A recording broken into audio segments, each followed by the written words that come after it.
jsme teďka v JBC Bike Parku. Nebo, nevím, znova. Jo, čest. Čau, to je Jirka Penc. Čau, to je Jirka Penc. Jirka Penc na místě. Zdravím všechny tady z dirtbikeru.cz. Dobrý, tak počkej.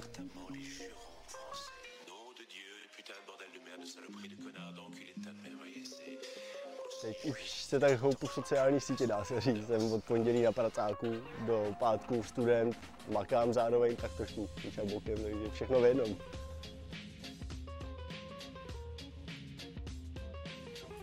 Zvykám se na trénování dospělý, není to úplně vončo, jako byla škola.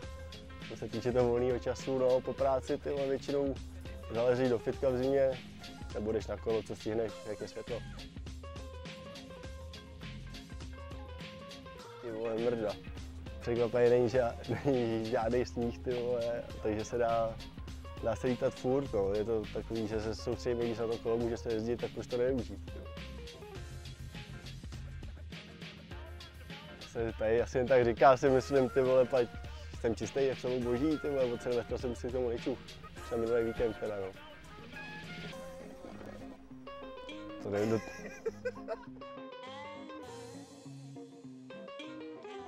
to víceméně jako loni, prostě Forkross Pro Tour, FSC pojede, evropská série, nějaký polský, německý Forkrossy, do toho namíchat sjezd, přičuchnout k nějakému enduru a tak.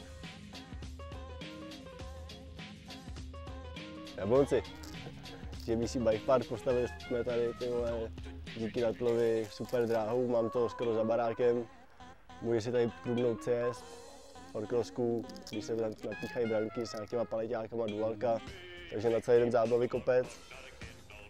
Tady u kluku vedle výlovým taky super, mají tam pump track traily jak svině, nebo se vždycky zbalí auto, jede se někam po Čechách, tyjo, paráda. No tak ty vole, kolo, lopatu, abych sem postavil nějaký mrdy a ty vole, plážový lehátko, abych si to pak mohl užívat pořádně a nějaký domorodý samice tam budou třeba, viď. Na sjezdu, ty vole, tam to asi úplně nepatří, si myslím, takovýhle rozměry. Tam bych vybral maximálně 27,5, to je celý, 26, ty menší kola spíš, no. Megan Fox, ukaž kozy, jadra.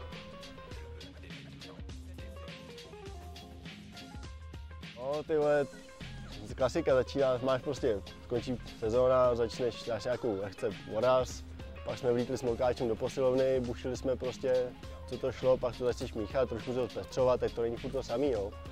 Nějaký kruháče jsme zapojili, sněhu naštěstí taky moc nebylo, takže výšky prostě na kolech.